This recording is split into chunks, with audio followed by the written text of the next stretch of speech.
భారత ప్రధాని పదవిని అధిష్ఠించిన తెలుగు తేజం, బహుభాషావేత్త, దేశ ఆర్థిక సంస్కరణలకు ఆద్యుడు, తెలంగాణ ముద్దుబిడ్డ, భారతరత్న స్వర్గీయ పివి నరసింహారావు 21వ వర్ధంతి సందర్భంగా హైదరాబాద్ నెక్లెస్ రోడ్లోని పివి నరసింహారావు జ్ఞానభూమి ఘాట్ వద్ద స్వర్గీయ పివి నరసింహారావు గారి తనయుడు పి ప్రభాకర్ రావు గారి ఆధ్వర్యంలో ఏర్పాటు చేసిన కార్యక్రమంలో కేంద్ర మంత్రి జి కిషన్ రెడ్డి పాల్గొని పివి సమాధి వద్ద పుష్పగుచ్చం ఉంచి నివాళులర్పించారు. అనంతరం ప్రసంగిస్తూ పివి నరసింహారావు చేసిన పలు సంస్కరణలను గుర్తు చేసుకున్నారు. భారత మాజీ ప్రధానమంత్రి, భారతరత్న గ్రహీత స్వర్గీయ పివి నరసింహారావు 21వ వర్ధంతి సందర్భంగా తెలంగాణ యూత్ జర్నలిస్ట్ ఫెడరేషన్ రాష్ట్ర అధ్యక్షులు doctor Tanukula Jitender Rao, DRTV news Telangana state coordinator TYJF executive member Meda Mallesham, DRTV correspondent D Janardhan Rao PV జ్ఞానభూమిని సందర్శించి పుష్పాంజలి ఘటించారు. 21వ వర్ధంతి సందర్భంగా నేను కేంద్ర ప్రభుత్వం తరఫున, మన ప్రియతమ ప్రధానమంత్రి నరేంద్ర మోడీ గారి తరఫున ఈరోజు వారి యొక్క సమాధికి సందర్శించి వారికి శ్రద్ధాంజలి ఘటించడం జరిగింది. దేశ రాజకీయాలలో అనేకమైనటువంటి కీలక నిర్ణయాలు తీసుకొని ఈరోజు ప్రపంచంలో భారతదేశము ఆర్థిక రంగంలో కీలక పాత్ర పోషిస్తుందంటే దాంట్లో పివి నరసింహారావు గారి పాత్ర కూడా అమోఘము. వారు మన ఒక తెలంగాణ బిడ్డగా ఉభయ తెలుగు రాష్ట్రాలకు ముఖ్యమంత్రిగా, మంత్రిగా, కేంద్ర మంత్రిగా వారు పనిచేయడం జరిగింది. వారు ప్రధానమంత్రిగా ఉన్నప్పుడు జాతీయ యోజన విధానం రూపకల్పనలో భారతీయ జనతా పార్టీ తరఫున నేను భారతీయ జనతా యువ మోర్చా జనరల్ సెక్రటరీగా నేను ఆ రోజు పనిచేయడం జరిగింది. ప్రధానమంత్రిగా వారు మా మీటింగ్కి వచ్చి దేశంలో యూత్ పాలసీ ఏ రకంగా ఉండాలో అనేక రకాల సూచనలు చేసినటువంటి మహానుభావుడు.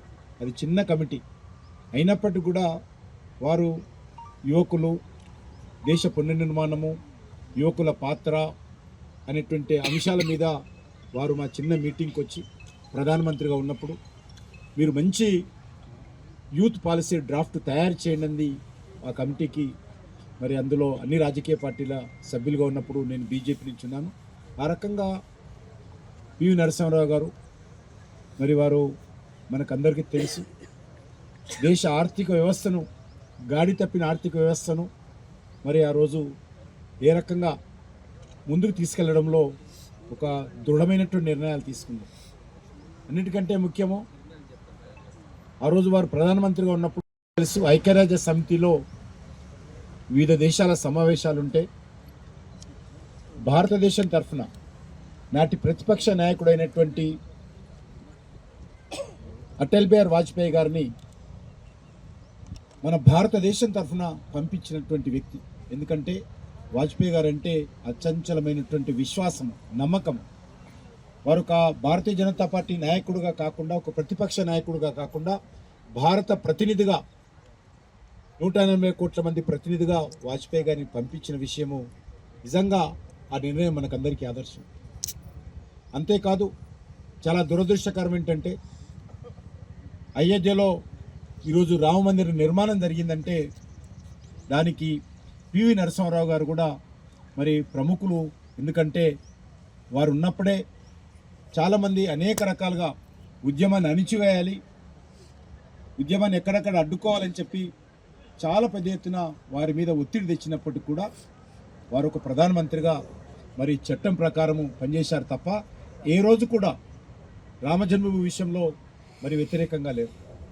చివరకు డిస్ప్యూటెడ్ స్ట్రక్చరు కూలిపోయిన రోజులు అనేక రకాలుగా ఆయన మీద ఈ దేశంలో మజ్లిస్ పార్టీ లాంటి పార్టీలు, కాంగ్రెస్ పార్టీ నాయకత్వం కూడా అనేక రకాలుగా వ్యతిరేకించినప్పటికీ, అనేక రకాల విమర్శలు చేసినప్పటికీ కూడా వారు ఏ రకంగా ఆ రోజు రామజన్మభూమికి అనుకూలంగా స్పందించడం మనకు తెలుసు. అంతేకాకుండా చాలా బాధాకర విషయం ఏంటంటే ఇదే 21 సంవత్సరాల క్రితం ఇదే రోజు వారు స్వర్గస్థులైతే కనీసము వారి యొక్క పార్థిక దేహాన్ని కాంగ్రెస్ పార్టీ కార్యాలయానికి తీసుకెళ్ళారు. గొప్ప వ్యక్తి, దేశానికి ప్రధానమంత్రి చేసినటువంటి వ్యక్తి, పార్టీ నష్టపోతున్నప్పుడు పార్టీకి అండగా నిలబడినటువంటి వ్యక్తి, పార్టీ నాయకులకు అన్ని రకాలుగా సహకారం అందించినటువంటి వ్యక్తి. మరి వారిని ఏ రకంగా మరి ఆ రోజు అవమానం చేశారో మనకు తెలుసు.